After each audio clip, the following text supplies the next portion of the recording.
A gente vai dar início à mesa 4, a última mesa dessa noite. Meu nome é Gabriel, eu sou funcionário do Centro de Preservação Cultural, atuo como especialista em laboratório lá no CPC, e para mim é uma satisfação, uma honra enorme poder mediar essa mesa com essas pessoas com atuações tão interessantes, atuações, trabalhos, projetos tão interessantes.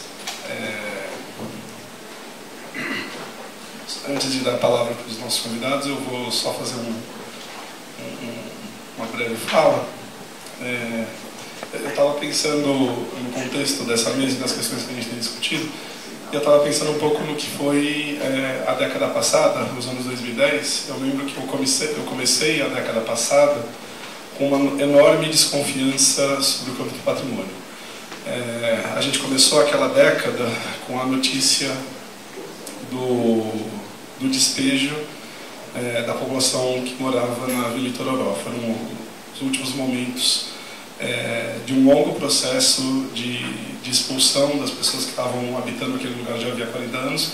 E naqueles anos, 2011, 2012, foi quando as últimas pessoas foram expulsas. Eu lembro de ter recebido notícias de que havia,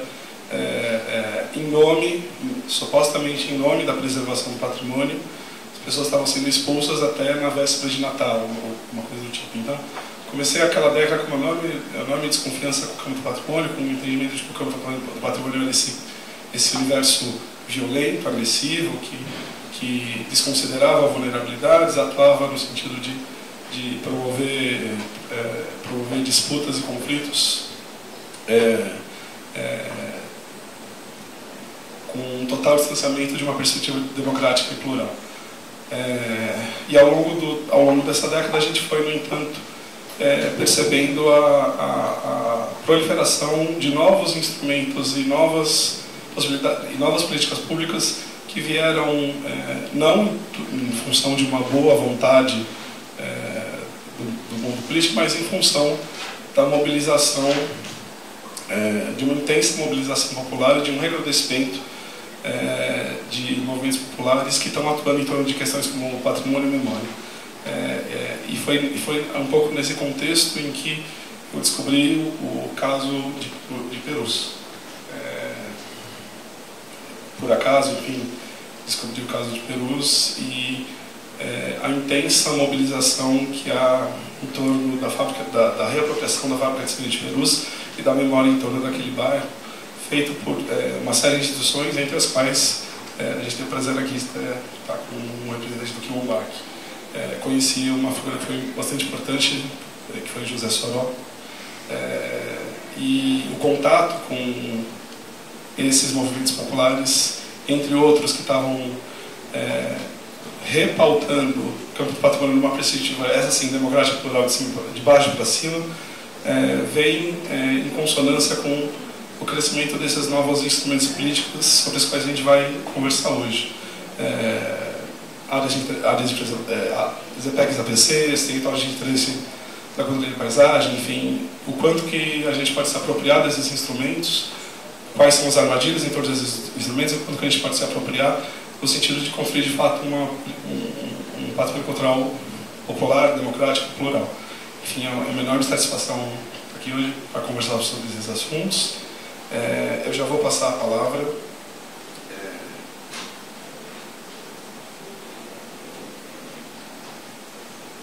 Eu vou passar a palavra para a Mariana Pessoa. Ela é arquiteta, mestre e doutoranda pela FAUSP. Tem experiência em pesquisas nas áreas de política urbana e preservação do patrimônio cultural. Atualmente é docente do curso de Arquitetura e Urbanismo do Centro Universitário Adventista de São Paulo, UNASP, e participa dos grupos de pesquisa Patrimônio Cultural e História Crítica da FAUSP e do Laboratório de Estudos da História e da Memória do UNASP. Obrigado, Mariana. Obrigada. Tá? Vocês estão me ouvindo? Sim. Estou com a voz um pouco rouca. Prometo que minha voz é um pouco melhor do que essa. Eu trouxe uma série de mapas. E a ideia dos mapas... Eu adoro mapas. A ideia dos mapas é possibilitar que a gente discuta aqui a cartografia a partir de como uma reflexão crítica mesmo, né? São dados, e dados em si, eles não têm significado, né? A gente que vai atribuir, Mas eu queria propor algumas discussões a partir disso coletivamente aqui com vocês, e provocações a partir da minha pesquisa também, que vem desde o mestrado e agora com o doutorado.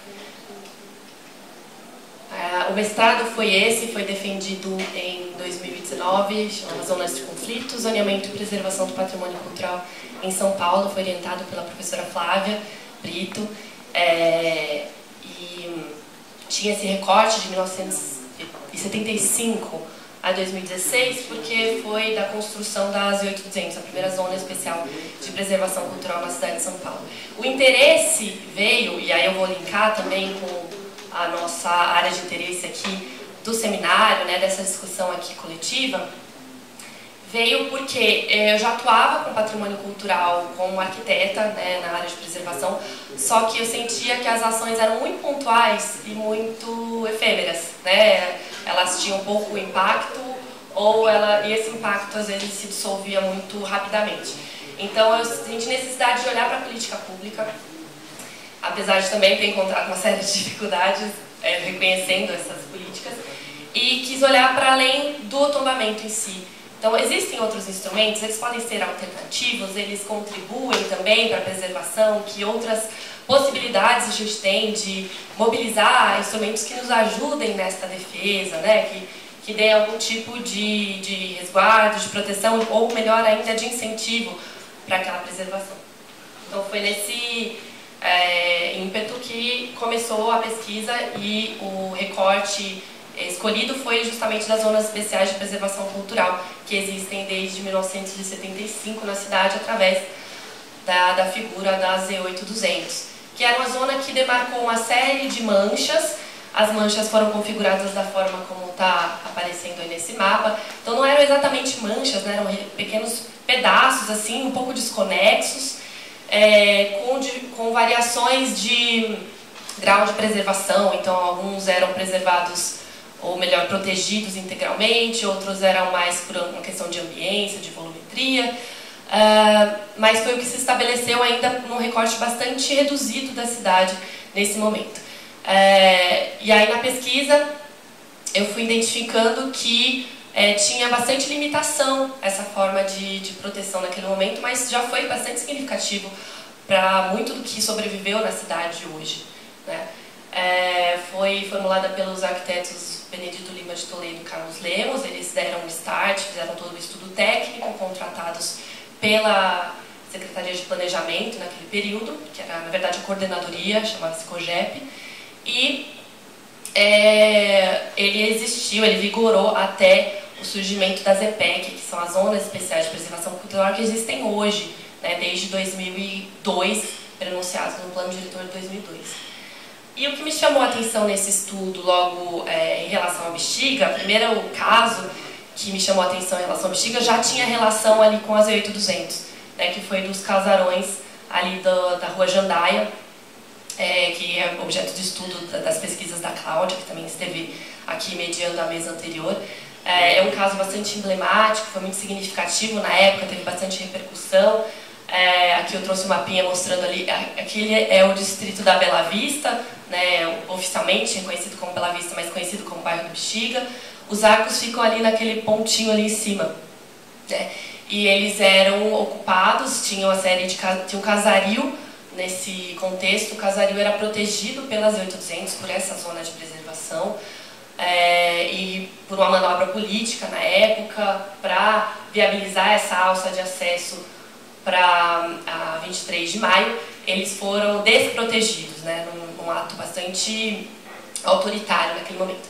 Então, aquelas casas foram demolidas, mas o que me chamou mais atenção foi que era um espaço também de moradia, de uma série de famílias que tinham relações ali estabelecidas já com o lugar e foram enviadas para áreas muito distintas e distantes da cidade, num processo violento como acontece em geral aqui na cidade. Então foram desapropriadas as casas, demolidas, e surgiram esses arcos aí que ficaram famosos na ocasião como Arcos do Jânio, porque foi na gestão do Jânio Quadros.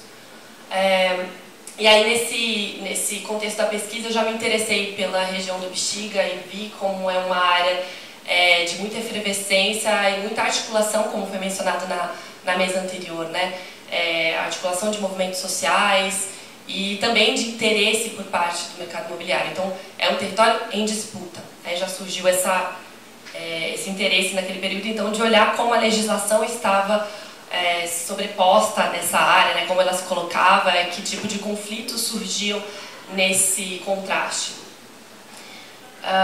Aqui foi a lei que criou a ZPEC, no caso, né? Aquela primeira configuração das ZPECs em 2004. Então, aqui o artigo que menciona que todas as 8.200 foram incorporadas, então houve uma transição, elas deixam de ganhar essa nomenclatura, ganharam a nomenclatura de ZPEC. E aqui os mapas do zoneamento de 2016, já na revisão, e eu acho bastante significativo a gente perceber, já de início nesses mapas, como aqui a gente tem o mapa das zonas, 2016, né, o perímetro das zonas, exceto o ZPEC. O ZPEC é um mapa separado, né? Então isso já me deu uma pista de que ele realmente era percebido como uma questão externa à política urbana, externa ao zoneamento, ao planejamento da cidade. Então é uma questão ali da área de cultura, não tem a ver com o planejamento da cidade, quando na verdade está imbrincado em todos esses processos, né? Mas já me chamou bastante atenção ser um mapa separado e, de fato, existem conflitos nessa relação, né? Onde existe a demarcação de uma área de preservação, existe uma outra zona por baixo que tem, às vezes, parâmetros distintos, opostos e conflitantes. Foi o que eu fui descobrindo na pesquisa e o objeto foi justamente a região do Bexiga. Então aqui eu trouxe essa imagem que traz um pouco da volumetria de entorno. A gente percebe que é uma área bastante horizontalizada. Ali como referência tem a Praça Dom Orione, como ponto central ali que todo mundo se reconhece na área, e a gente vê que o entorno é bastante verticalizado já, né? Essa foto já é um pouco antiga, acho que eu não coloquei a data ali, mas é um pouco antiga. Mas ela tem uma característica horizontalizada bastante significativa nesse contexto e na contradição com o entorno imediato, né? E aí, observando os primeiros mapas, aqui era o que estava enquadrado nas 8.200, que é essa zona que existiu a partir de 1975 até 84. Então, tinham poucas áreas ainda demarcadas nesse período, mas já eram significativas em relação ao restante que era demarcado. Então, tinha pouca coisa demarcada na cidade como um todo, e o Bexiga era um ponto importante nesse contexto.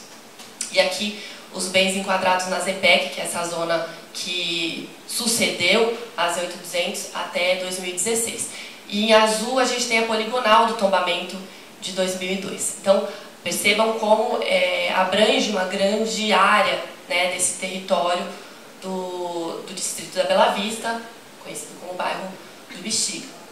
Então já de antemão, né, já me chamou a atenção essa demarcação das ZPECs, e eu queria entender como que isso conflitava ou dialogava eventualmente, né, com o zoneamento que foi previsto para a área.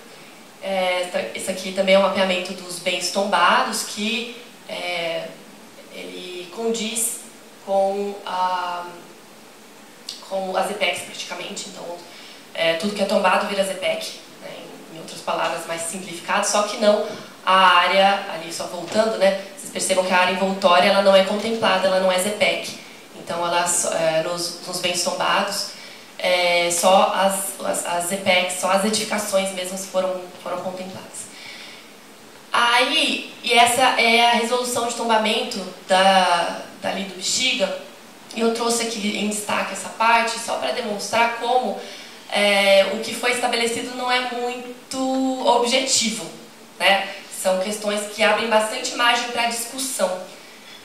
O que é positivo, por um lado, né, quando a gente discute políticas de preservação, que a gente não engessa aquele território, a gente não estabelece uma série de regras que são imutáveis, sabendo que a cidade está o tempo todo, ela é um organismo vivo, né? Ela é formada de pessoas. Então, ao mesmo tempo que pode ser positivo o fato de não ter regras muito fixas, muito impostas, tem uma flexibilidade maior para a discussão, também abre margem para mais discussão, mais conflito, judicialização, porque não está claro o que é permitido ou não se fazer naquela área, né?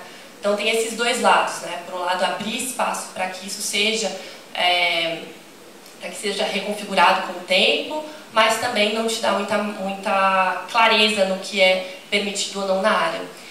E aqui é o zoneamento de 2004, já tinha previsão aqui de uma ZM3A que previa densidades demográficas e construtivas altas. E eu sobrepus com o tombamento para a gente ver bem onde a área que se previa isso. E aí que não é uma questão só de tratar a densidade como um sinônimo automático de verticalização, que não precisa eventualmente ser, né? Depende da maneira como esse lote é ocupado, depende do número de unidades habitacionais. E aqui a nossa preocupação nessa discussão é principalmente quem vai habitar essas unidades, né? Então, não é simplesmente tratar da densidade como um conceito, mas entender a forma como tem sido adensada a cidade, que tem sido uma forma nociva, né? Então, aqui já tinha uma previsão de densidade demográfica construtiva alta para essa área, que já estava tombada, né? Dicas de passagem, em 2004, essa lei de 2004, tombamento de 2002, e aqui em 2016 virou uma zona eixo de estruturação da transformação urbana, também com a previsão de densidade demográfica e construtiva alta. Então, da maneira como vem sendo feita o adensamento dessas áreas, já me preocupou bastante durante a pesquisa, né, dessa relação com a preservação. E, por curiosidade também, eu trouxe aqui dessa última revisão em discussão, cortou um pedaço aqui, mas dessa última em discussão em 2023, em vermelho a gente tem as zonas eixos de estruturação que foram excluídas, então a gente percebe que houve sim uma certa aderência às reivindicações em relação às áreas protegidas, né? Então o que foi removido é onde existe a maior concentração, mas ainda assim não é só o que é protegido que importa, né? Essas áreas estão habitadas, essas áreas estão já ocupadas, existem pré-existências ainda que não reconhecidas oficialmente ou protegidas. Então, ainda existem bastante áreas que permanecem, são essas em azul, são as EUs existentes que permanecem, e tem algumas que estão ali em rosa, que são as que foram acrescidas nessa última revisão em andamento, agora em 2023. E, por último, eu trouxe esse mapa aqui que mostra alguns instrumentos que incidem sobre a área. Então, a gente tem desde 2001 aqui o entorno do Reconstruir o Centro, que é um instrumento que vem de outros anteriores, ali da década de 1980, 90, até chegar nessa construção em 2001, a expansão que perdeu um pouco o foco original. Em 2014, a gente tem a introdução do TICP Paulista Luz, que hoje também abriu o TICP Bexiga, só nessa região, então é uma separação em duas partes ali desse TICP. E em 2022 a gente tem o AIU Setor Central, que é essa em laranja no meio aqui. Está um pouco confusa a cor aqui por conta da iluminação, mas o em vermelho, em volta, o maior, é o do Reconstruir o Centro, em laranja esse do meio. O AIU Setor Central, desculpa, esse amarelo, verdade, é o amarelo. Então é uma área bem grande que também incorpora o Bexiga, né? E o AIU Setor Central, ele vem da Operação Urbana Centro, e aí houve um processo de transformação da Operação Urbana Centro em 2022 no PIU, e foi aprovado, na verdade em 2020 virou um PIU, e foi aprovado agora finalmente como AIU, que é a área de intervenção urbana nessa região, que também incorpora o Bexiga. Então a gente vê que é uma área que está sempre envolvida em uma série de instrumentos, tem instrumentos sendo criados. Eu deixo inclusive aqui a deixa para o Cleiton, que é da região de Perus, né, desse movimento de luta no TIC Perus Jaraguá, né, Perus Jaraguá, e já tem muito mais conhecimento sobre esse assunto. Esse PIU ainda carece, né, o Paulista Luz, de uma regulamentação, mas é uma área em disputa, é uma área que já se prenuncia com uma série de conflitos desde o princípio, né? Então eu trouxe aqui mais como uma provocação para a gente começar o diálogo e a discussão e trazer também visualmente, né, esse território, como ele vem sendo atingido por essas políticas públicas. Eu acho que o meu tempo já acabou, né? E aí eu abro espaço para a gente depois retomar as discussões.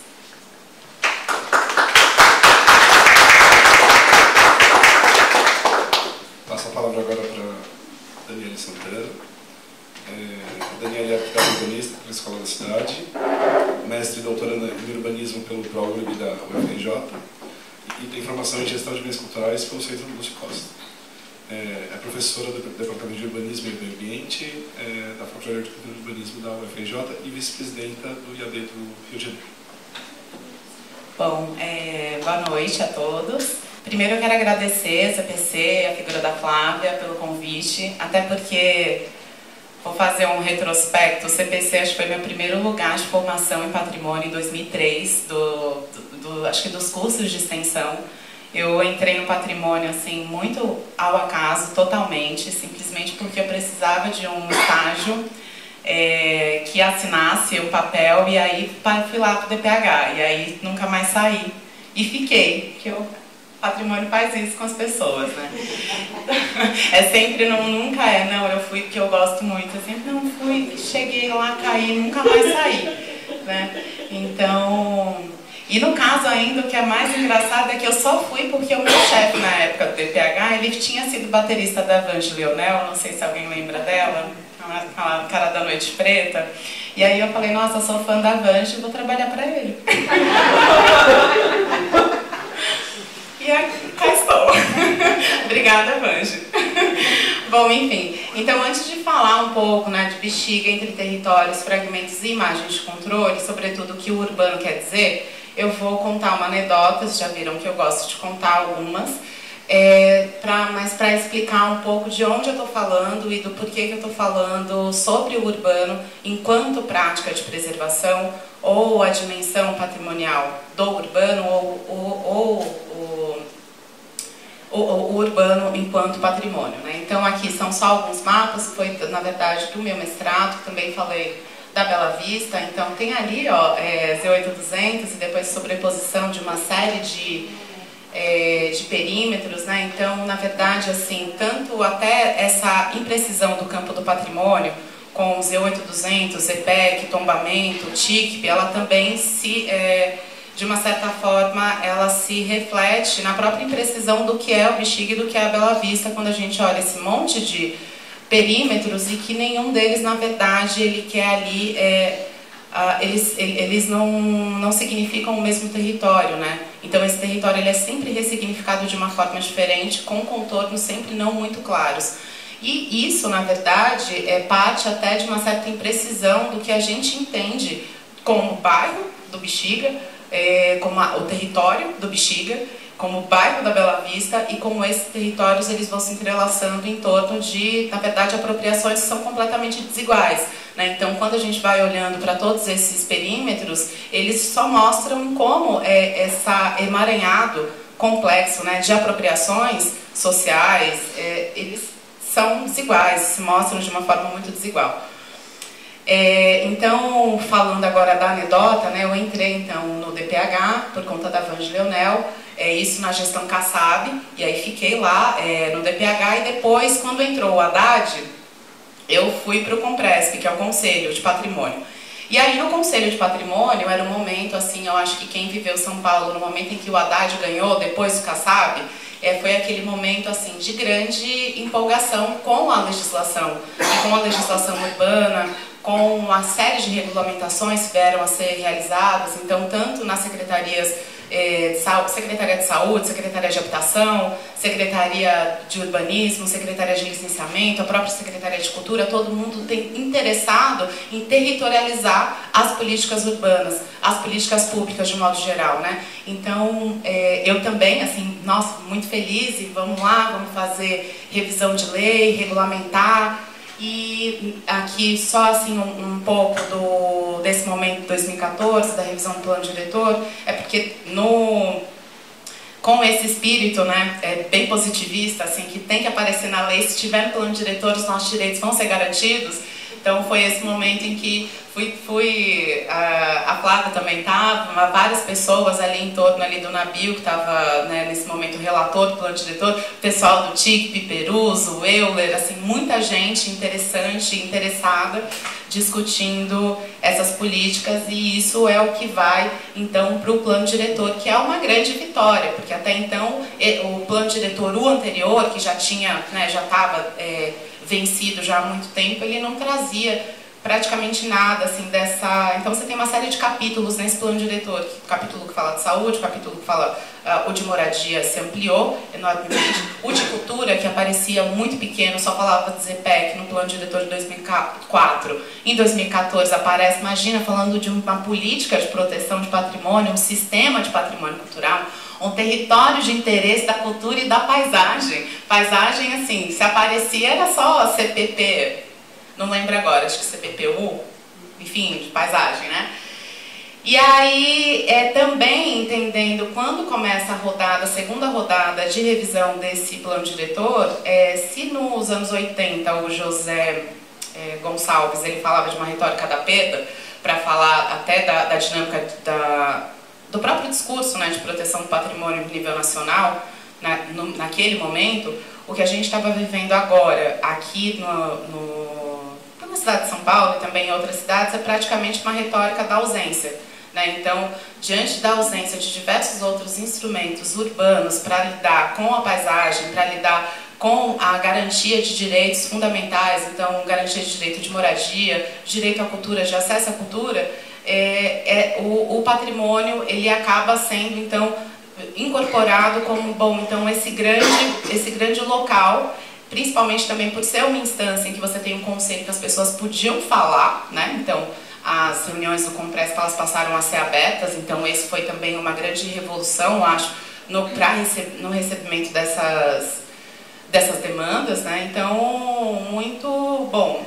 Diante da ausência de qualquer outro instrumento, a gente tem um tombamento, então tomba, né? Então, bom, e aí, então, pensando nisso, bom, o tombamento não dá conta de tudo, então como pensar nesses outros instrumentos? São esses instrumentos que aparecem. Então, dentro também desse momento super positivista, eu vou pro Centro Cultural Lúcio Costa, que foi, na verdade, um centro de referência da Unesco, de um curso de formação de gestores de bens culturais. E aí, nesse momento, eu vou tentar assim, entender o que é o território de interesse da cultura e da paisagem e o que ele pode ser. A partir daí, já pensando nos próprios conceitos que nomeiam e delimitam ele. Então, território, cultura e paisagem. Cultura, entendendo como, né, as práticas e as manifestações culturais, mas o que mais me interessava era entender o território como esse local de constituição de identidade, da própria territorialidade que essa identidade vai provocar nesse território, e também a questão da paisagem, mas olhando a paisagem já pensando numa plataforma de interação dinâmica entre o homem e o meio, e também de dinâmica social, material e simbólica. Bom, tudo isso foi, então, não é o foco, e aí o Dória ganha no primeiro turno. E aí, Dória ganhou no primeiro turno, foi aquela segunda-feira mais triste de todas, eu não sei se choveu, se fez calor, eu só lembro que o dia estava cinza. E eu falei, bom, o que eu vou fazer agora? E todo mundo assim, não, fica, você tem que ficar no Compresp, alguém tem que ser resistência, você pode ficar lá, se organiza e tal. E eu falei, bom, tá. Consegui ficar um ano e aí a gente vai vendo assim que o que está no plano diretor, tanto faz. Que está regulamentado ou não está regulamentado, vem outra regulamentação, vem outro decreto, muda, que o próprio tombamento ele pode ser ali reinterpretado segundo outras referências, né? Até porque são sujeitos, são atores com outras referências, com outras formações que vão me dar. E aí, então, em 2018 eu vou pro Rio, pro ProURB, até também pensando, já que a gente estava tratando do patrimônio, a dimensão urbana do patrimônio, então fui para o campo do urbanismo para olhar a dimensão patrimonial desse urbano. E aí, então, realizei essa pesquisa de mestrado, Vai no Bexiga para Ver, baseada no samba. Então, Então, na verdade, dividir a paisagem urbana como artefato, campo de forças e representação social, muito para tentar entender como essas normativas elas foram desenvolvidas dentro do órgão de preservação, como depois elas circulam através de publicações e como a norma é de fato aplicada. Então, tudo isso, muito legal, tudo mais. Aí em 2020 eu voltei para São Paulo para fazer um projeto de restauro na Bela Vista, da casa do seu Valdo. Não sei se vocês conhecem, é uma figura super conhecida, Valdo Iara.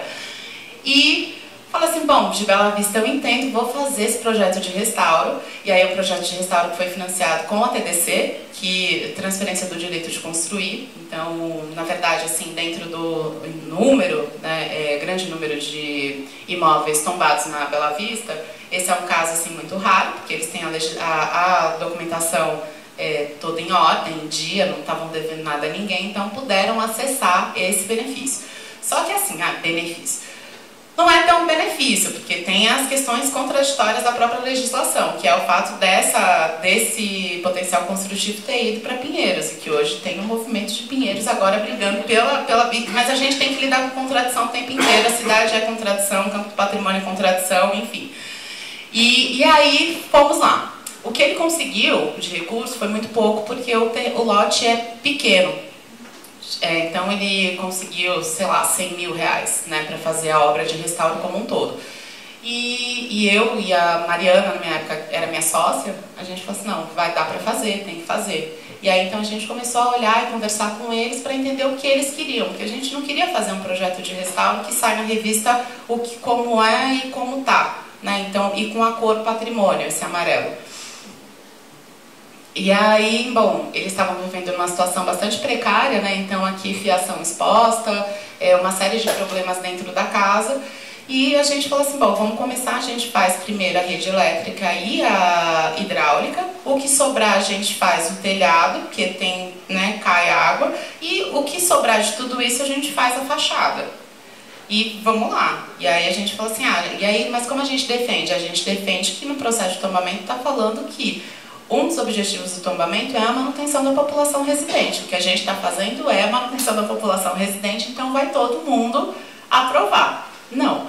Aí, não, né? Aí foi parar no técnico e tal, e ele falou assim, não, precisa fazer a granulometria da argamassa da fachada. A gente falou assim, não, a gente não pode fazer isso porque isso vai tirar dinheiro de tal canto e tal. Não, não pode. Aí a gente falou assim, é a telha capo-canal. Aí vem mas não é telha francesa, porque telha francesa era utilizada nesse momento. E aí a gente falou assim... E aí, enfim, aí tá, vamos fazer. E aí, depois veio, não, tem que fazer o teste de cor para saber qual é a cor original. Aí eu falei assim, mas qual é a cor original? Se esse imóvel foi construído em 1900 e tanto, e o momento de consolidação da paisagem urbana não é esse mesmo que ele foi construído, e o tombamento fala da paisagem urbana, como é que a cor da época em que essa paisagem foi consolidada vai ser a primeira? Não vai ser, sei lá, do meio, né, enfim. Eu lá, acreditando que sabia, assim, não, eu sei o que eu tô falando, então eu vou defender. E não, né? E aí, não de novo. E aí, nós descobrimos 18 camadas pictóricas com cores muito diferentes umas das outras, né? Na verdade, as 10 primeiras eram a base mineral e de cal, e só as outras que eram tintas modernas. Então, a gente entendeu, assim, que nesse período de 100 anos, menos de 100 anos, o imóvel teve 10 cores diferentes. E ótimo, porque se você mora numa casa, você troca a cor ao sabor do momento e da moda, enfim, ok. A dinâmica urbana, ela é isso, né? Ela não é imutável. E aí nós encontramos essas duas cores. A primeira cor era o roxo, o lilás, e a segunda era o amarelo. Aí veio o problema, assim, quando você bate de frente, você chegou assim, a gente vai ter que pintar dessa cor. Aí o DPH falou, não, pode escolher entre as duas. E aí eles quiseram a amarela, não quiseram a lilás, né? Não era aquele tom de patrimônio, enfim.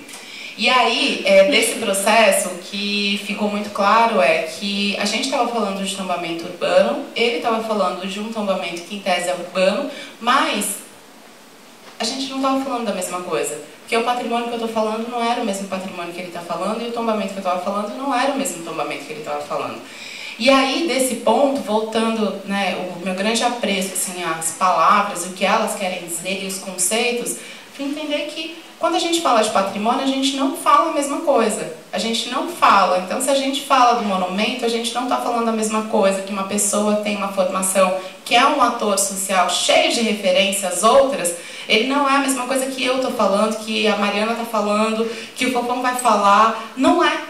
E aí a gente precisa chegar num local comum, entender como esses diversos olhares eles podem se encontrar em algum canto, porque afinal de contas a gente está discutindo patrimônio, mas a gente não está falando da mesma coisa.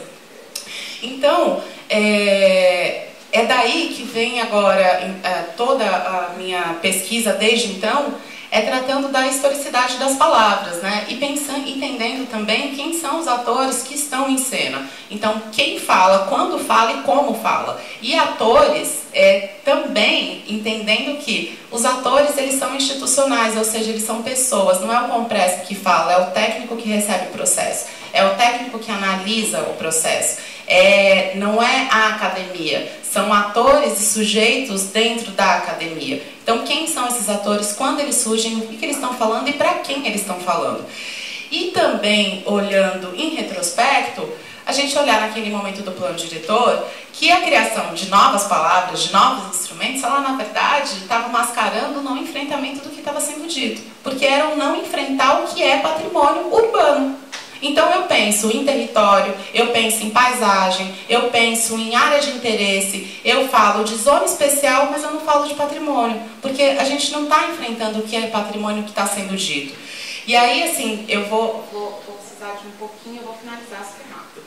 E aí, falando assim agora de território, pensando no território cultural, quando o Milton Santos ele fala do território, ele diz que a gente faz falar o território, é no sentido de que nada escapa ao território e, sobretudo, as contradições não escapam ao território. E justamente por isso que as delimitações, demarcações territoriais, tanto do Bela Vista, quanto do Bexiga, quanto do Tique, quanto do Jaraguá, Perus, elas são tão imprecisas, porque as vozes, elas são contraditórias. O território, quando a gente delimita o território, a gente demarca o território, a gente olha para ele inteiro aparece como uma voz. E essa voz não é bonita. Essa voz é cheia de contradições. Essa voz é cheia de disputas desiguais. Então, quando a gente olha para o patrimônio e a gente entende o patrimônio e fica pensando na historicidade do próprio conceito de patrimônio, existe um certo idealismo, né? Então, no sentido assim, de que a gente não aceita a ideia de metamorfose, transformação e dinâmica, sobretudo porque se a gente for olhar, por exemplo, o próprio mapa de tombamento da Bela Vista, a gente tem o viaduto que corta a Bela Vista e corta o Bexiga. Mas aquele viaduto ele já está lá há tanto tempo. Como a gente não pode olhar para o viaduto, por exemplo, como um objeto de preservação também que faz parte dessa paisagem que é preservada, afinal de contas? Ou a gente olhar, por exemplo, para a fábrica de Perus e tudo mais, com todos os conflitos, e é aquele conflito que dá o valor de patrimônio, né? Então, entendendo que essas interações, contradições, elas devem ser incorporadas nas palavras e no conceito, sobretudo no próprio conceito de patrimônio do que é ser urbano. Afinal de contas, o urbano, ele é dotado de uma dinâmica de transformação e de metamorfose constante. O urbano, ele não é o visível, ele é o que dá subsídio, ele é aquilo, são as pessoas que dão significado ao que é visível. O visível é a cidade. Se a gente está falando só de patrimônio que é material, a gente está falando de patrimônio citadino, que é o que está na cidade. Mas se a gente fala de patrimônio urbano, a gente está falando que a gente está assumindo as dinâmicas do próprio urbano. E aí, como a gente faz isso? Então, também, olhando assim, esses atores institucionais, eles não são estáticos, como esse momento. Kassab, Haddad e Dória. E essa excessiva dispersão do pensamento técnico, que se dá por meio de leis e de uma série de decretos, uma série de legislações que são baixadas o tempo todo e que, se você olha o Diário Oficial, elas aparecem o tempo todo, ela, na verdade, acaba por mascarar uma construção colonialista de normas, de conceitos e da aplicação colonialista dessas normas, que é quando a gente olha para a questão do patrimônio e da preservação urbana e da Casa do Valdo, em que ele tem que fazer uma série de coisas. Ele só queria resolver a iluminação, para não ter um curto-circuito e pegar fogo. Um outro ponto também é que quando a gente fala de patrimônio urbano, se coloca muito a questão da Carta de Veneza, que foi a carta que deu essa expansão do patrimônio, mas só que se a gente olha para o nosso cenário, para o nosso momento aqui, Brasil, né, Brasil 1964, a gente estava vivendo o início de ditadura militar e de ruptura democrática. Então, essas políticas de patrimônio, elas podem ter olhado para a Carta de Veneza, sim, mas elas derivam de uma realidade que é completamente diferente, que é uma realidade que já é pautada na transformação brutal de diversas áreas pericentrais e áreas centrais da cidade, com expulsão de população residente. Então, olhar para Bela Vista, olhar para esse tombamento urbano e entender isso como um conjunto, de que conjunto a gente está falando? A gente está falando de um conjunto ou de fragmentos, ou de situações fragmentárias que são completamente desiguais. Até mesmo se a gente entender, por exemplo, se coloca muito que as intervenções viárias elas fragmentaram o bairro. Mas, na verdade, a própria constituição urbana de transformação e de constituição da Bela Vista, ela é baseada em ciclos altos e surtos de urbanismo. Então, não acontece de uma forma igual para todo o bairro. Então, o bairro ele já é fragmentário por si só. Então, a gente olha, olhando assim por uma chave do fragmento, uma chave do patrimônio, a gente começa a entender alguns outros processos e contradições que, se a gente fala só patrimônio urbano, não é colocado, né, de uma forma profunda. Então, aqui algumas imagens. Eu vou finalizar só falando também, entendendo assim que o fragmento e a fragmentação da paisagem, ela talvez seja um próprio valor a ser preservado. Se a gente entende esse território como um território não só de apropriações desiguais, mas a própria paisagem fragmentada e desigual por si só. E um outro ponto, por fim, finalizando agora mesmo, como uma mulher negra estudando patrimônio, eu não posso deixar de falar também das imagens de controle, que na verdade é um conceito de Patricia Hill Collins, no livro Pensamento Feminista Negro, mas ele já é bem mais antigo, né? Ele foi traduzido para o português há pouco tempo. Mas também, assim, olhando esse ponto, né, do que quando lá no processo do Compresp eu estou falando de patrimônio, ele está falando de patrimônio, mas não é a mesma coisa, entendendo que as imagens de controle do patrimônio são elas que propiciam que esses discursos colonialistas eles continuem acontecendo. Porque a imagem do patrimônio é o amarelo patrimônio, o patrimônio preservado e com a sua fachada preservada, com a granulometria perfeita. Não é esse o patrimônio não é esse patrimônio do Bexiga, da Bela Vista, não é esse patrimônio de Perus, não é esse patrimônio, por exemplo, do Cambuci, que a gente pouco fala e está também passando por um processo de transformação tão intenso quanto o processo de transformação do Bexiga. Essas imagens de controle que vão ditar o que pode ser considerado patrimônio e o que não é considerado patrimônio. E aí você colocou isso, né? Então, isso aqui é patrimônio, ali em cima não. Aqui é patrimônio, mas só essa fachada está preservada, o resto de trás a gente não preservou, porque o dinheiro acabou e aí a gente falou, acabou. E é o que possibilita também que a Vai-Vai ela seja considerada patrimônio imaterial, e por ser imaterial, ela não precisa ter a sede dentro do bairro. Então, assim, é uma série de provocações aqui só para a gente pensar o que a gente está falando quando a gente fala de patrimônio urbano e quando a gente fala de território, sobretudo. Então, obrigada e obrigada pelo tempo que você me deu a mais.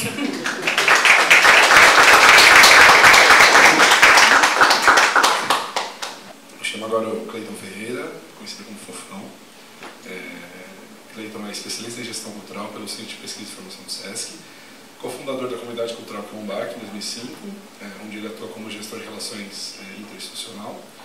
Ele é coordenador da Queixada Agência de Desenvolvimento Ecocultural Turístico e do Museu Territorial Interesse da Cultura e da Paisagem, Tecoa Japô.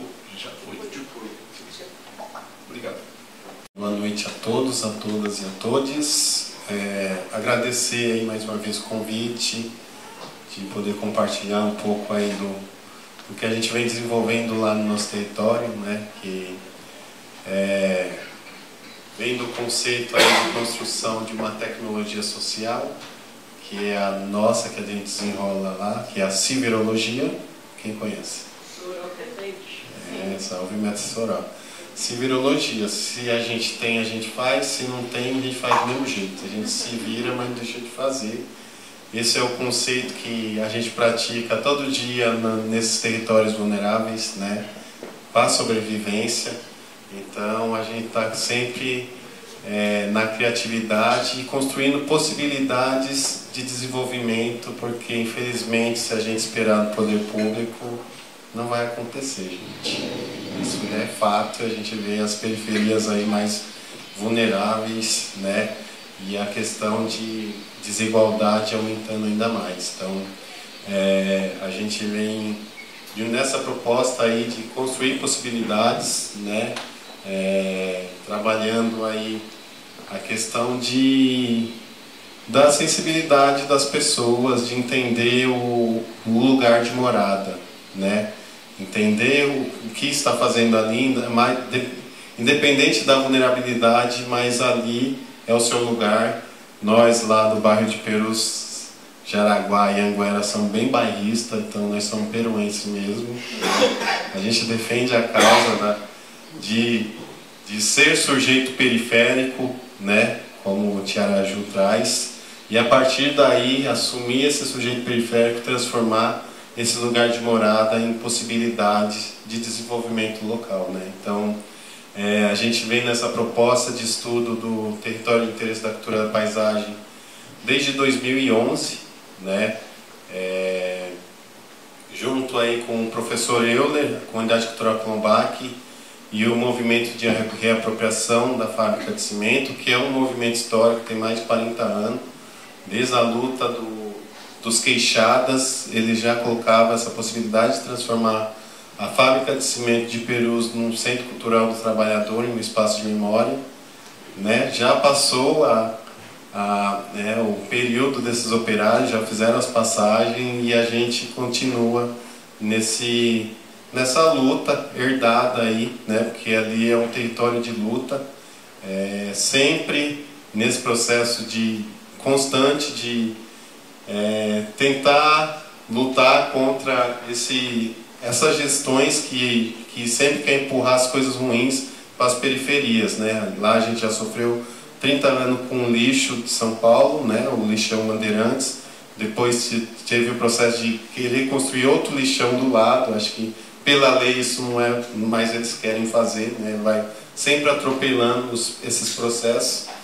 E a gente é um movimento de luta, né? A gente lá, a comunidade vem nesse contexto. E daí a gente vem construindo esses caminhos de poder sonhar, né?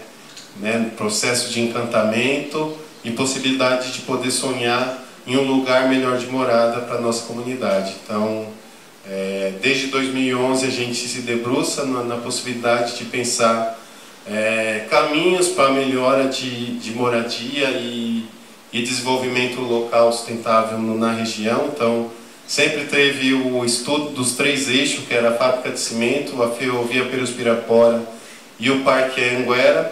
A gente parte desse estudo em 2011, mas a partir daí, quando a gente começa no processo da Universidade Livre Colaborativa, já rompendo com a possibilidade, né, do acesso à universidade, que é difícil ainda mais para os moradores da periferia, né? Dá um salve aí ao cursinho da Uneafro, que faz um trabalho bem importante lá com a nossa comunidade. A gente abriu uma universidade livre, que o professor Euler, né, apoiou, e ele trouxe a disciplina, onde era uma disciplina aberta, onde os moradores podiam participar, os professores puderam participar. E aí desse estudo, 3 anos de estudo, a gente fazia essa disciplina, onde começou o primeiro ano na Quilombaque e os outros 2 a gente rodou pelo território, ouvindo moradores, ouvindo pessoas que convivem nesse território e pensam em possibilidade de desenvolvimento. Foi aí que a gente juntou tudo num balaio só e construímos aí essa possibilidade do TICP, né, o Território de Interesse da Cultura da Paisagem, que foi aprovado em 2014 no plano diretor, que aí a gente vem com a proposta lá do Perus, Jaraguá e Anguera, e junta aí com o pessoal que estava no movimento do Cine Belas Artes para defender, né, a permanência do espaço. E aí a gente engrossa o caldo na plenária lá do plano diretor sem muito tempo, e a gente consegue aprovar e ficou território de interesse da cultura da paisagem. Então foi esses dois aprovados, o Paulista Luz, né, que já vem com uma delimitação já em 2014, o Jaraguá Perus não tem a delimitação, ele teve a delimitação depois, né, no plano regional. Então esse é o conceito do que é o TICP, né, porque a gente falar de TICP, as pessoas falam, meu, o que é isso, né?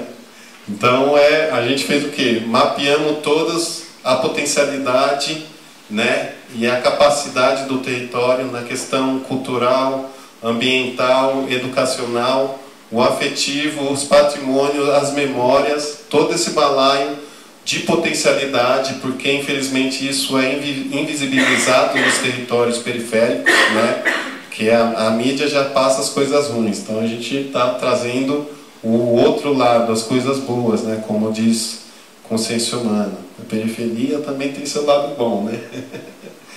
Então, esse foi o mapa, né, que a gente apresenta, dá essa construção de estudo durante esse tempo, e a gente, né, a primeira proposta quer pegar a possibilidade de preservação da paisagem do jeito que está, né, pegando também a preservação do meio ambiente ali daquela região, que é o Cinturão Verde, né, que a Unesco coloca como, né, a preservação da biosfera ali daquela região, esse Cinturão Verde, que ampliando num mapa mais distante, a gente vê que tem uma parte mais verde seguindo na macro-região, né?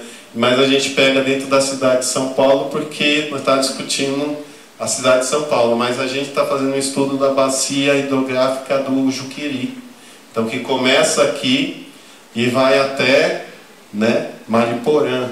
Então a gente teve que delimitar por conta da cidade de São Paulo, mas a gente está pegando uma bacia muito importante aí nessa questão de paisagem, de meio ambiente, e fazendo essa preservação, né, que é a junção de três parques, né, o Parque Estadual do Jaraguá, que é onde está o Pico do Jaraguá, que todo mundo conhece, né, que ali todo mundo sabe onde é o Pico do Jaraguá, que dá para ver em todo lugar.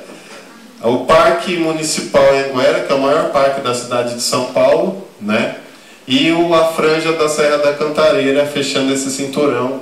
E aí, a partir desse processo, a gente começa a mapear o que tem dentro desse cinturão verde, numa perspectiva de defesa também, né, uma estratégia quilombola também, né, a gente traz a nossa ancestralidade nesse processo de preservação, e mapear os territórios, as memórias. Então a gente fez um estudo de preservação, trazendo aí diversas dinâmicas possíveis para pensar nessa possibilidade de desenvolvimento sustentável local, né? Então esses foram alguns elementos que a gente descreveu aí nesse processo. A gente está discutindo a bacia do Juqueri, porque ali tem diversas nascentes, né? É um território que a gente coloca aqui, os Guarani traz um território sagrado, né? Que tem muitos, passou por um processo de pedras preciosas, desde a questão do ouro até a questão do cimento, né? Até a questão do cimento, que na década de 50 foi o ouro da época, né? Então a gente traz essa composição de pensar o TICP. Então a gente fez a questão da delimitação, a delimitação vem no plano regional da subprefeitura em 2016, né? Mas pensar a possibilidade desse território, né? Com a gestão compartilhada, foi como passou no plano diretor. Então é sociedade civil e poder público discutindo a gestão desses territórios, a identidade e o pertencimento. Somos periferia, né? E esse tem um potencial muito grande, né? Na questão dessa subjetividade que eu falei, que hoje até quem não quer ser, né? Fala periferia, mas fala, não, mas sabe quem é do corre. Os recursos naturais, a gente está falando, né, de resquício de Mata Atlântica dentro da cidade de São Paulo, ali na região do Jaraguá, né, o Parque Anguera. Os patrimônio material e imaterial, né? A gente fala mapeamos diversos patrimônios aí. O potencial educativo e cultural, né? Que também é uma característica do do TICP, e o alto índice de vulnerabilidade, esse é específico do nosso território, né? Então, cada TICP tem suas especificidades e a gente está compondo através dessas composições aí. Então, esse é o mapa do plano regional. E aí, no plano regional de 2016, eles acrescentam um pedaço de Pirituba, que era um projeto de um circuito criativo, né, para a região de Pirituba. Então, aí como não tinha uma base legal, o que eles fizeram? Cola no TICP e saiu meio que esse contexto de Pirituba, mas pensando na paisagem já desconfigura o que a gente está compondo aqui pela bacia. O Pirituba, ele configura melhor na questão de paisagem com a freguesia do Ó. Então a gente está propondo pensar um TICP freguesia Pirituba, e aí a gente pensar uma outra característica para esse com a questão, né, ambiental aí, que é diversos EPAN, né? E aí a gente desdobra isso numa pedagogia para a nossa comunidade. Foi aprovado em 2016 e ficou no papel. A gente que somos do processo da tecnologia social de se virar, falamos, vamos fazer acontecer, né? Já está em lei, já está aprovado, vamos mostrar a viabilidade desse plano. E aí aconteceu diversas ações em cima do território de interesse da cultura da paisagem. No âmbito da educação, né, as escolas a gente conseguiu emplacar nos PPP das escolas o TICP, fazendo diversas dinâmicas. Fizemos, né, o contexto aí de contar as construções das escolas através de fotos memoráveis aí, né, de professores. Isso foi bem interessante. Estamos com a praça também construída agora pelos alunos do Filó. Foi até premiado lá em Veneza pela proposta dos alunos construir essa praça de preservação. E essa aqui é o que a gente vem desenvolvendo lá com a Comunidade Cultural Combach, que é o Museu Tequá de Opoí, que significa a reciprocidade indígena, né, que é o contrário do que a gente vive hoje. Então, quanto mais a gente oferece, mais prestígio a gente tem. Então a gente está oferecendo nosso território como uma forma de aprendizado, um território educador, né? Então a gente rompe com a sala de aula das escolas e traz para o território uma perspectiva de um aprendizado decolonial, né? Trazendo o contexto histórico de quem resiste, trazendo um processo de museologia também para diminuir o distanciamento de acesso à cultura, porque no nosso território não existe equipamento cultural. Então a gente está falando de distrito de Anhanguera, Peru, Jaraguá e Pirituba, e não ter uma casa de cultura. Isso é muito grave na discussão de pensar um plano diretor que não funciona, né, na sua real característica, que era para diminuir esses distanciamentos, né? Serve para vender a cidade, e o zoneamento está mostrando isso para a gente agora nessa revisão. Então a gente faz uma reivindicação contra a museologia da cidade de São Paulo. Onde estão os museus da cidade de São Paulo? Porque não tem museu na periferia. Então a gente constrói um museu territorial nessa perspectiva. E o nosso acervo dentro de um museu é o quê? São lutas históricas, né, que perpassou por esse território. Então a gente está falando de momentos históricos do desenvolvimento do Brasil, contado e narrado por essas pessoas que resistem até hoje, né? Então a gente tem, aí a gente traz nessa perspectiva de trilhas educativas para mostrar a viabilidade. Então a gente tem as trilhas em diversas localidades, começando ali no Pico do Jaraguá, onde foi um dos lugares a encontrar ouro, né? Os primeiros lugares a encontrar ouro. Tem o Casarão Bandeirista de 1580, onde tem uma senzala. A gente tem uma senzala embaixo e trouxe uma das primeiras levas de angolano para explorar esse ouro. A gente vai dentro das tecoas e quem conta são os Guarani, o processo do que é o bem viver. A gente não entende muito bem viver porque a gente só sobrevive, né? E aí eles contam esse processo fazendo uma dinâmica de uma trilha dentro ali, contando a cultura e a luta de resistência.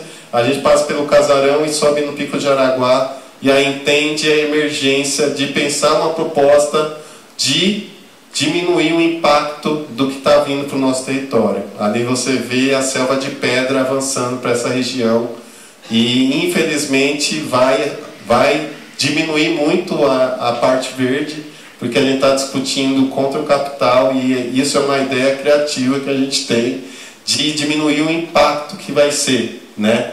Quando fechar o terminal Rodoanel, e ali, como o Sorol dizia, o garfo do capeta vai estar construído ali, que é a junção, né, da Bandeirantes, Anhanguera e Fernão Dias. Então, ali a nossa região vai ser uma região de muito olhar e interesse da especulação imobiliária.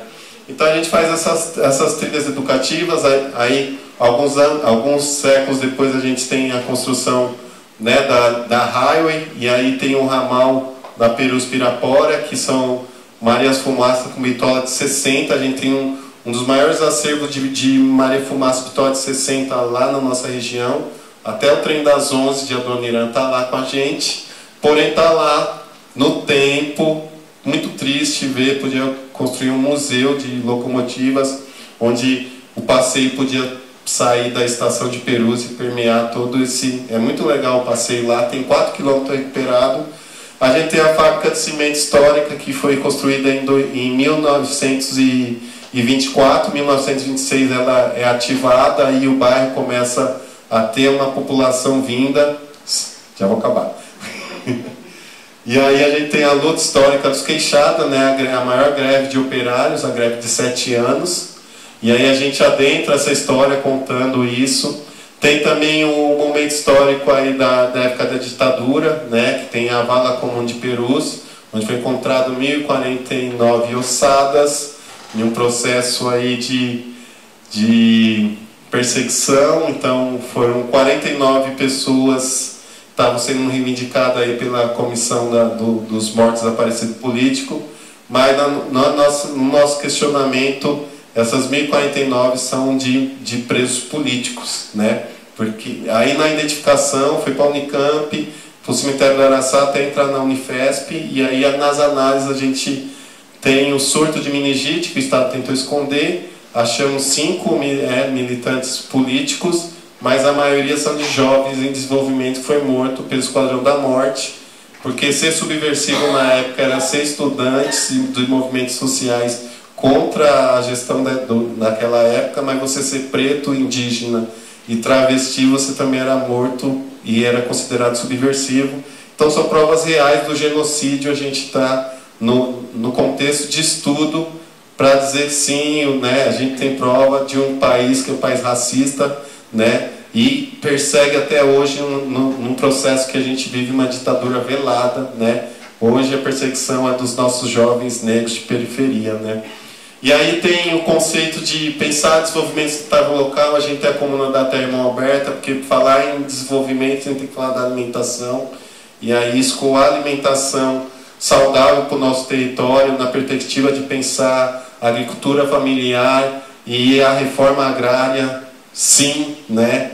E tem também trilhas de reapropriação e ressignificação do espaço, porque se a gente não tem, a gente constrói. Foi aí que a gente tem Quilombac, a ocupação Canhoba, pensando no cineclube e um teatro, a casa de hip hop Perus, pensando na importância que o hip hop teve na formação política da juventude periférica, né? Eu vivi eu fui formado politicamente pelo movimento hip hop, né? Não tive formação assim, foi na rua, e desses conhecimentos a gente vem trabalhando mais em mapeamentos na perspectiva de pensar isso, e aí a gente constrói a Agência Queixada, que faz a dinâmica desse processo pensando numa economia menos degradante. Então, através das trilhas, com as escolas públicas a gente faz de graça, com quem tem dinheiro a gente cobra, e quem vem de fora a gente cobra em dólar, para distribuir essa economia no nosso território. Digo isso por quê? Porque, infelizmente, na distribuição do orçamento, na divisão do orçamento da cidade, Perus, a nossa região sempre fica embaixo. Esse ano foi em último. Então, pensando a má distribuição de orçamento, porque a gente defende o óbvio. Tinha que ter mais investimento de recursos em lugares vulneráveis, mas isso não acontece na cidade. Então a gente tem que pensar outras possibilidades de gerar uma economia, e a nossa é gerar uma economia menos degradante, pensando na preservação da paisagem, onde as pessoas possam produzir, gerar economia através desses atrativos aí. Então a gente vem diminuindo, fazendo formação com a juventude, para romper com esse processo de pegar o trem e vir atrás de subemprego, fazer trabalho que ninguém quer fazer aqui no centro, e voltar para a periferia, dormir e seguir essa rotina. A gente tem que romper com isso e gerar uma economia local, onde as pessoas possam trabalhar e morar na sua localidade, né? E gerar recurso, porque o nosso bairro só é pobre porque não tem dinheiro girando dentro. Então a gente vem nessa perspectiva de um instrumento de gestão menos degradante, né? Porque o que está dado está saturado, e isso vai matar todo mundo, né? Nessa perspectiva de verticalizar, gentrificar, expulsar as pessoas. É o que está acontecendo aqui nessa região, né? Também convivi muito aqui nessa região, na Bela Vista. Trabalhei 12 anos na Casa Taiguara, acolhendo criança e adolescente aí, fazendo os rolês, apresentando. Então conheço bastante aqui essa região. É uma pena que está acontecendo com essa região, processo de especulação, mas na região de Perus também está assim, né? A gente vê aquela ação da proposta ali na Raimundo, em Pirituba, da MRV, 7 sóis, que não vai ajudar em nada ao desenvolvimento local, e sim só vai expulsar as pessoas mais pobres mais para o fundão, né? Porque não é construção social, a gente sabe, né? Mas o que tem de mitigação desse processo? A gente tem que entender isso, porque o processo de especulação está verticalizando, mas de mitigação não dá nada. Não vai construir um hospital, não vai aumentar a malha viária, não, só vai trazer mais gente para disputar o que não tem, né? Não tem casa de cultura, tem poucas UBS, a demanda da saúde é muito grande, né? As escolas também não vai dar conta, e é nessa perspectiva que a gente tenta diminuir esse impacto através desse processo. E aí chamo a atenção, porque foi aprovado o TICP Bexiga, né? E aí a gente está fazendo uma conversa com a cidade na perspectiva de a gente pensar uma regulamentação do TICP.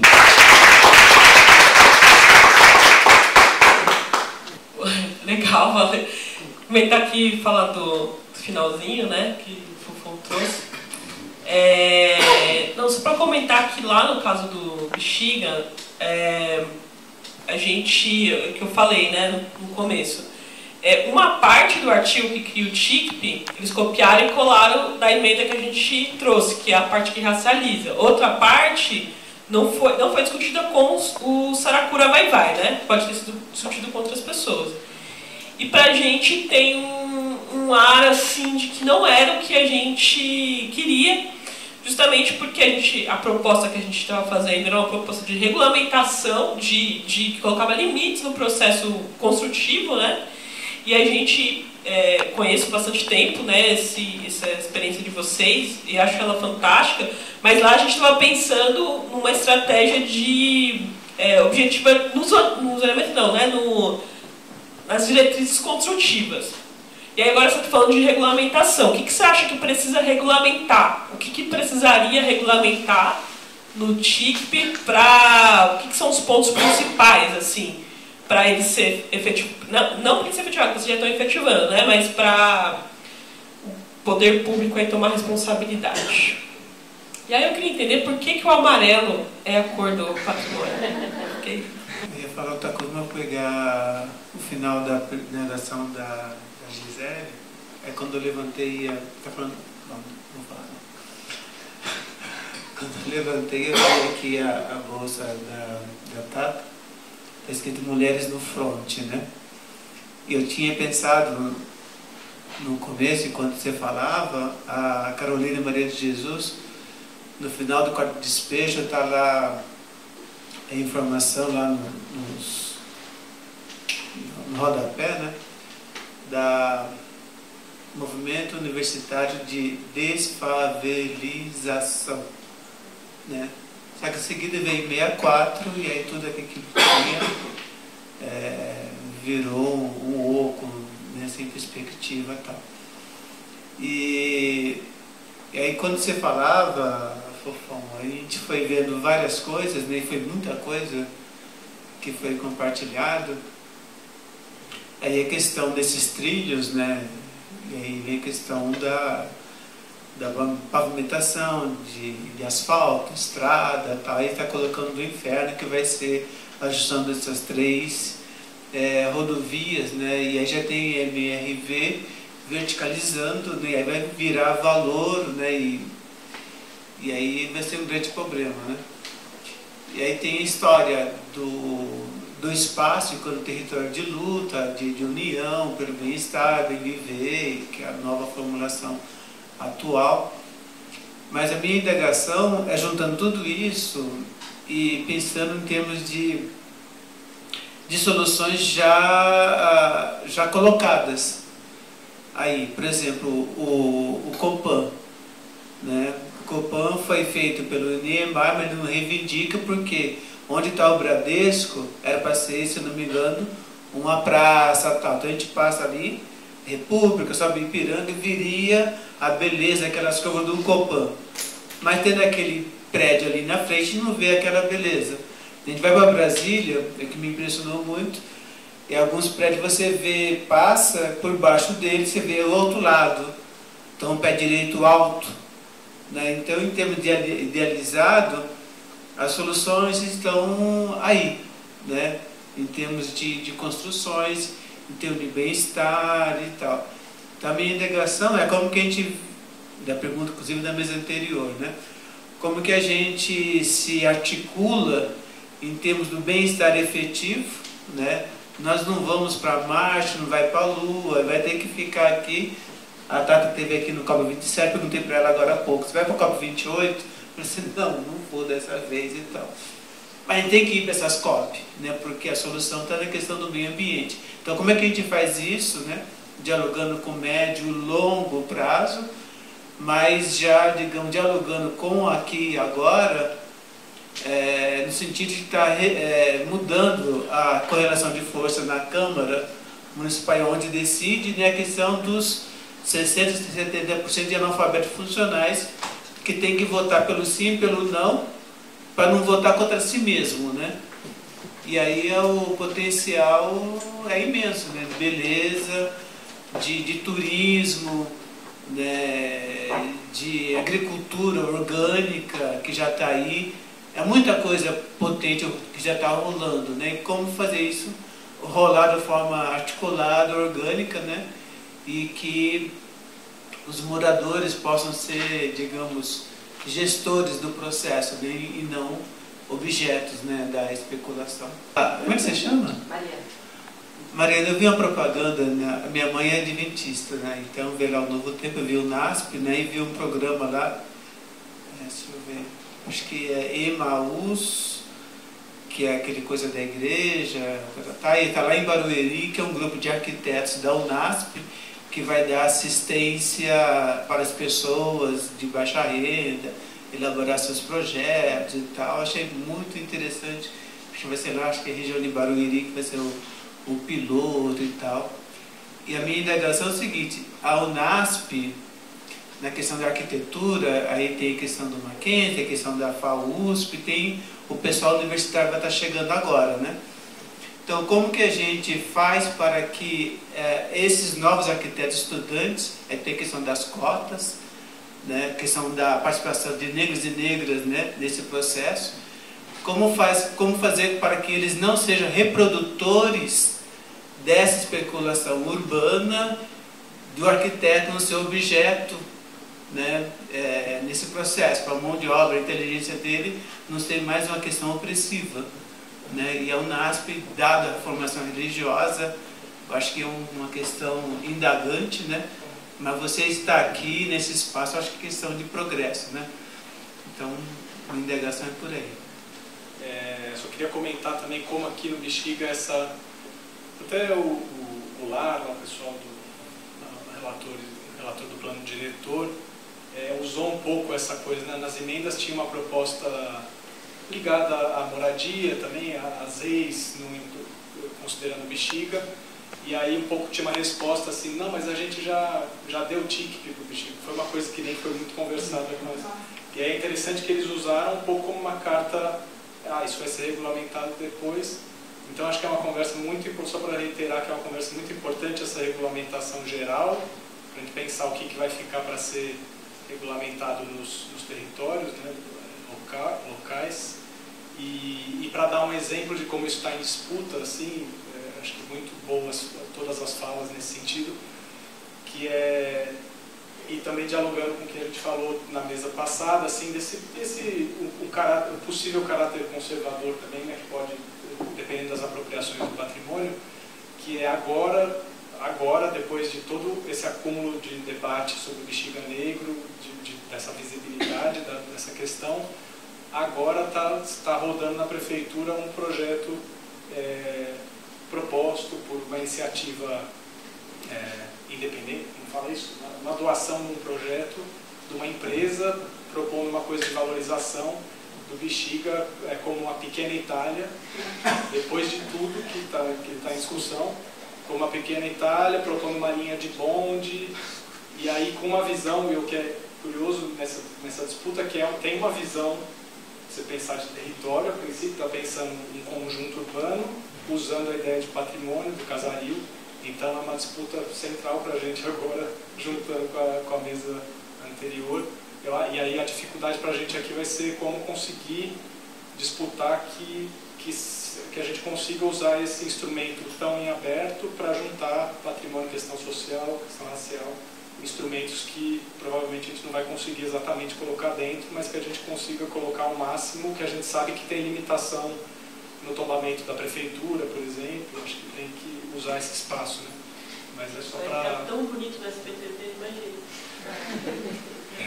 Bom, como eu tenho a ingrata tarefa de controlar o tempo, eu vou sugerir a gente interromper as questões e também vou sugerir que vocês façam as respostas e também já façam as suas considerações finais.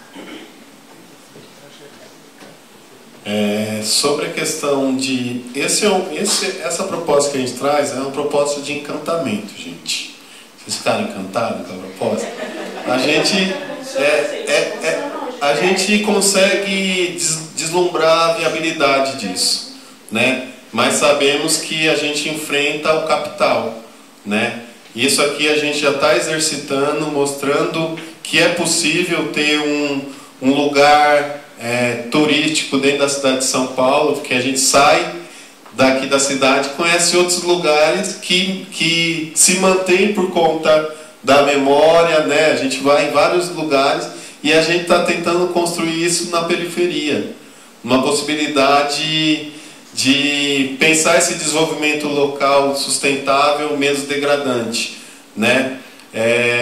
Por isso que é difícil, mas é uma estratégia também de luta, porque na região de Jaraguá a gente está preservando as tecoas dos Guarani, né? Ainda até mesmo teve uma luta aí para mudança de zoneamento, porque é Zepan, mas tem umas ex ali que atravessa o território pensando num processo de amortecimento da questão do pico do Jaraguá, e eles querem construir torres, né? A gente fez a luta lá de preservação daquele território.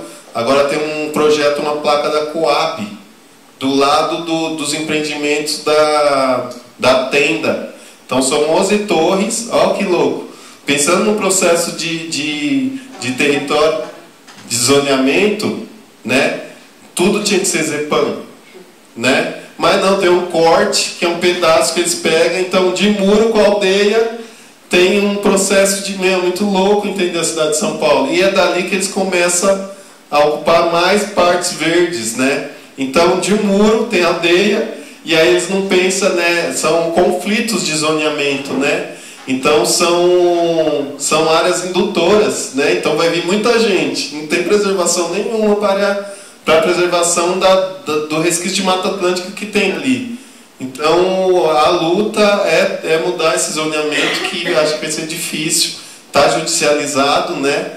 E aí vai ser difícil, né? A gente está na luta de preservação. Então isso é a luta do Jaraguá. Lá em Perus a gente está com um contexto, né, do território quilombola, pensando no processo, trazendo a questão da nossa luta preta, né, contra o racismo, fazendo perspectiva de ocupações de território para disseminar a questão cultural.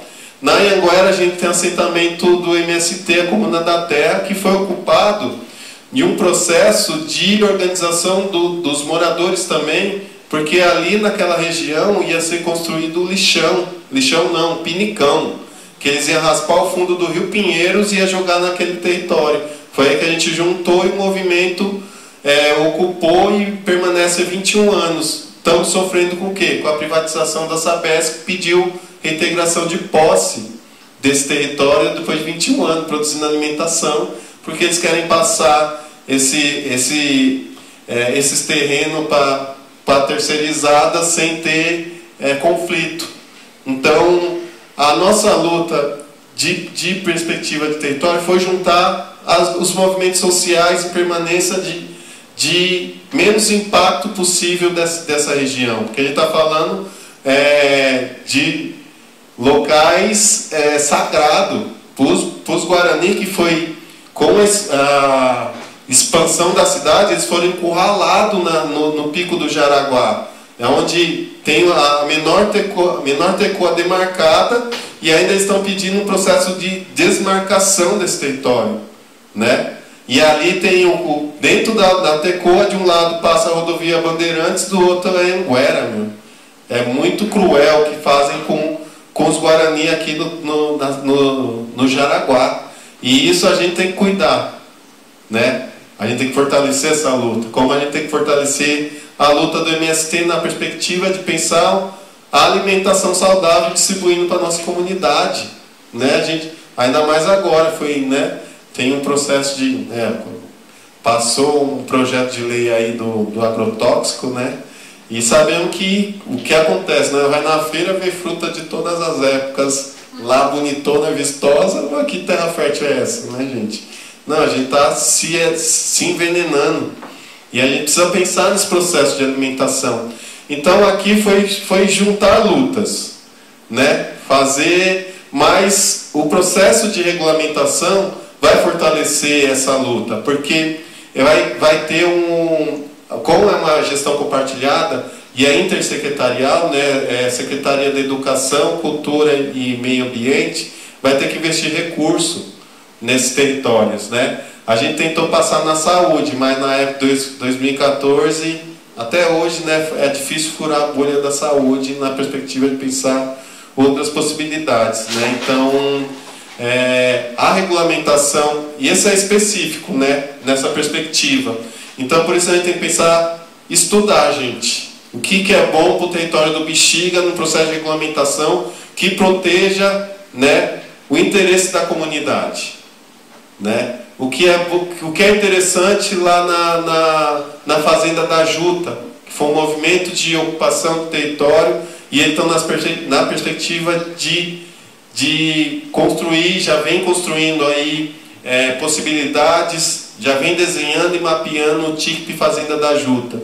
O que é interessante lá na região de Parelheiros, né, Grajaú, represas ali, já que saiu uma represa que foi também do relator do plano, né? Caiu uma. Então, já que está jogando assim, a gente vai ter que cuidar e falar, então a gente quer dessa maneira.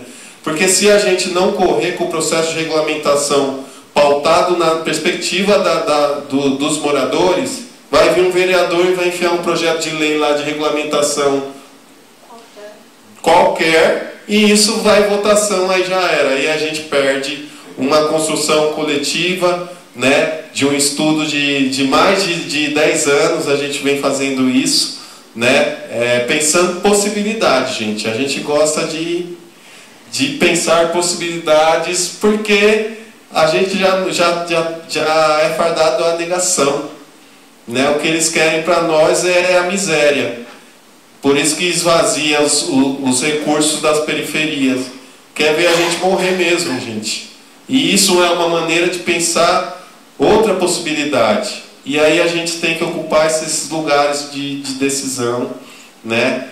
Tem que fazer uma campanha para ano que vem a gente mudar esse processo e ocupar a Câmara, porque é ali que decide tudo, né? E é ali que condena as vidas das pessoas mais pobres. Então, é nessa perspectiva que a gente desenha um plano de sobrevivência, né? Infelizmente, tem que ser desse jeito. E aí, o processo de regulamentação vai ter que ser discutido com toda a cidade, como a gente fez na questão da lei de fomento à periferia, que é carimbar um recurso para o desenvolvimento territorial, descentralizando o orçamento. Porque se a gente não fazer dessa forma, o dinheiro não vai chegar nos nossos territórios. Infelizmente, é dado essa situação e não vai mudar, não tem perspectiva de mudança. Então a gente tem que ser criativo nesse processo de carimbar a verba para desenvolver esses locais vulneráveis, tá bom? Obrigado.